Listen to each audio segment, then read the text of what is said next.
Ugh.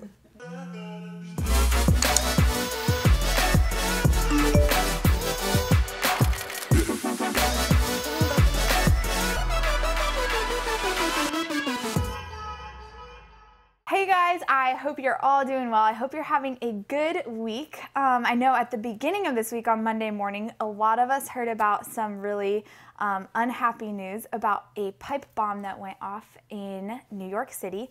It was declared a terrorist act, and it was a really sad event. And stories like this should be incredibly tragic. They should be wildly unsettling. It's humanity at its worst, seeking to destroy humanity, and that should make us very uncomfortable.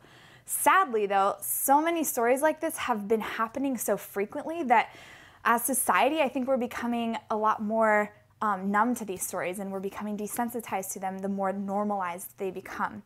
And this is a huge tragedy because these events are not good. They are very clear faces of evil in our world. So as Christians, how are we supposed to respond? How are we supposed to find hope when something so blatantly terrible is taking place?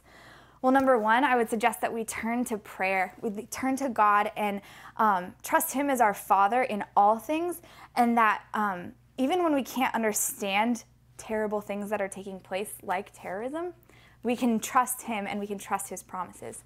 And kind of along with that, I think it's important that we have faith that He will draw good out of any evil that takes place in this world. We need to trust that in a grander scheme of things, Christ has destroyed evil on the cross, that He has had victory over that in His death and in His resurrection. And so that no matter what we might encounter in this life, in this world, any evil that we might see, it's already been defeated on the cross in Christ's sacrifice. And finally, I think the fourth way that we should be responding to the very prevalent evil that's going on in our world is by choosing love. In our day-to-day choices, choosing to love God first and allow His love to fill us up so that we can love our neighbor authentically. That's what's going to change the world. Evil is real. There's no getting around that.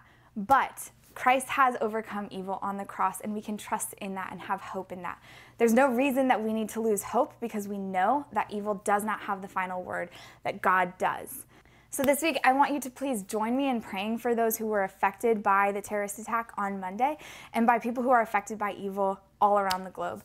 As we turn in prayer and as we turn in love and as we turn in trust and hope in God, our world will begin to change. Thank you guys so much for watching this week. Feel free to join the conversation below, and I will see you all next week here on Real Talk.